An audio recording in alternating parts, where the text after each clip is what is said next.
Reporting live from my bitch club, Fight Plus News, I'm John Abba. The case of Nolan Wells has now hit another level of discussion after leaked official audio of his friends, who some consider were not his friends, emergency call to a boat tow company will begin circulating online.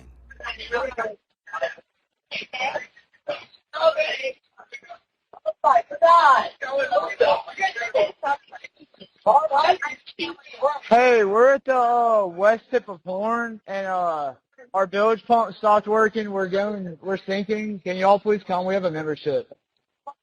Shut up! Shut the fuck up!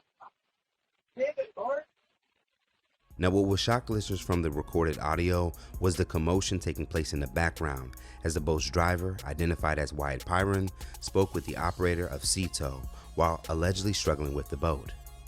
As reported, along with others, we appear to hear the word dead be used, along with something that sounds like Nolan, followed by a cry out of "oh my god" by a female passenger.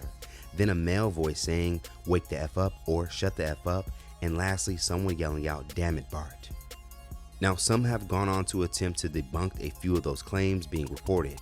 So in this report, we will focus on the words that mainly everyone agrees to have heard, which is the woman yelling out "oh my god" and "damn it, Bart."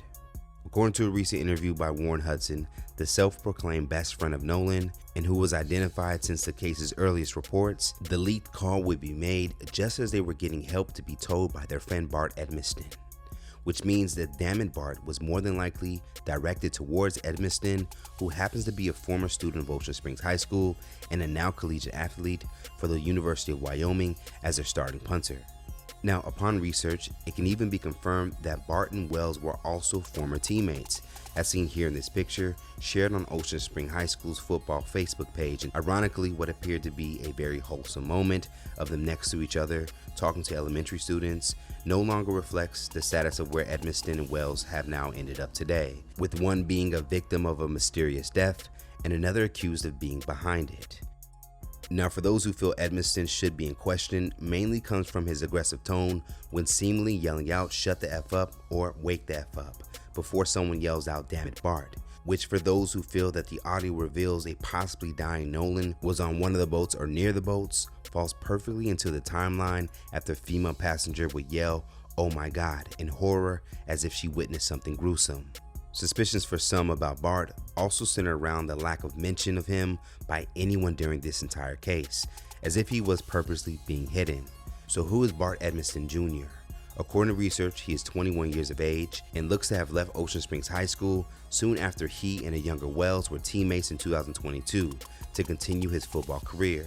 He is noted for being one of Mississippi's best high school punters, followed by several awards in his time in junior college, to just as recent as last October, as we would make the Ray Guy Award Ray's 8th selection as one of the top 8 punters in the country with an average of 45.3 yards per punt. Back in 2022, Edmiston was named Athlete of the Week by Gulf Coast, Mississippi news outlet WXXV25. My dad, which is also Bart Edmiston, I'm a junior, he kicked at the University of Florida, 1992-96. And then he's always wanted me to kick, and then I started it going into my 8th grade year. Last year I was the only kicker on the roster, so I had to do everything by myself, be my own ball boy, go fetch all my balls. But now, I have my little brother, he came up, he's in 10th grade, he's a kicker and punter also.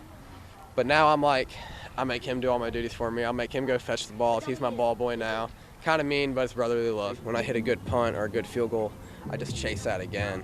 Now, outside of this audio that has now placed Edmiston at the center of what happened to Wells, there already appears to have been a paper trail on him. As revealed by several sources, Edmiston met with the police and his boat's GPS data was also pulled. In a separate report, it goes on to say that Edmiston provided an investigator with his driver's license and boat registration card. Now, as we stated in our most recent report, we are certain that the FBI and investigators have the necessary tools to confirm what was said in the background during the emergency call to end all speculation.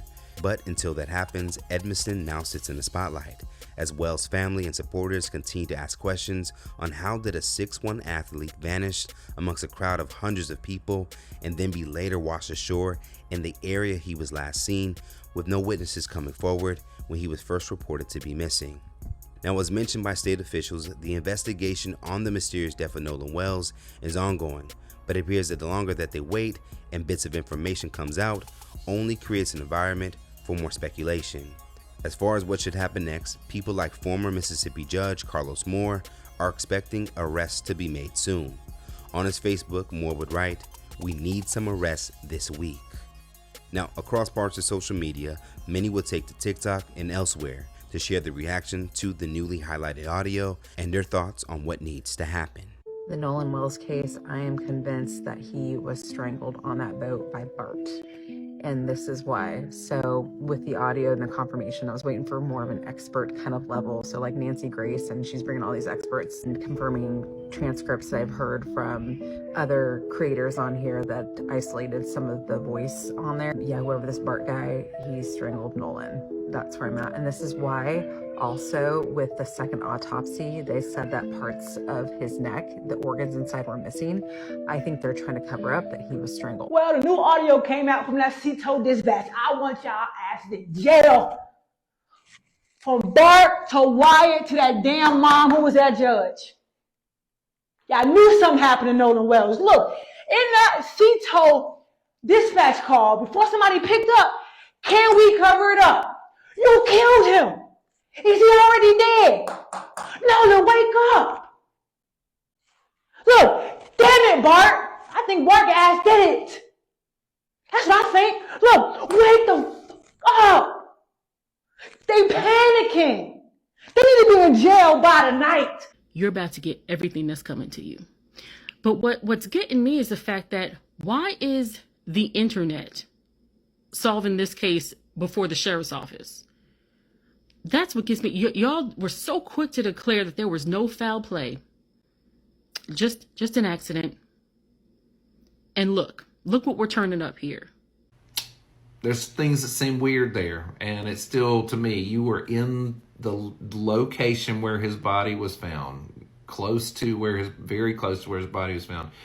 And that's when you called for help and your grandfather called to cancel help, and there were 7 people on the boat, and there's some commotion in the background, and it doesn't sit right with me. Like I said, boating culture, I don't know how you leave with 7 people in a boat full of water. And I also don't know how you leave with 7 people and not a boat full of water and end up not going very far, because they were still right off the west tip, and having a boat full of water. I need somebody to explain to me how that happened in calm seas with a boat that was operational when you loaded it. To note, Wells will be found 2 days later in the same part of the island where these now boats would depart from, adding to more coincidences that point out a cover-up for some. Let's talk about it more in the comments below. Now that we re-listen to the audio, does it still capture what may have been Nolan's final moments, or does it capture a frantic situation and frustration settling in, causing someone to yell, "Damn it, Bart," as well as a young lady crying out for fear of a sinking boat? Reporting live from Hyper's Club, Fight Plus News, I'm John Abba.